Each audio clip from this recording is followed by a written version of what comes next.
Imagine a world, a blue planet captured by the Hubble telescope.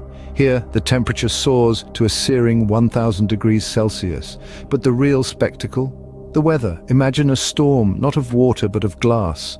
Yes, glass, glistening shards, not falling from the sky but hurtling sideways. A tempestuous gale with speeds reaching 4,300 miles per hour whips these glassy fragments into a shimmering, deadly dance.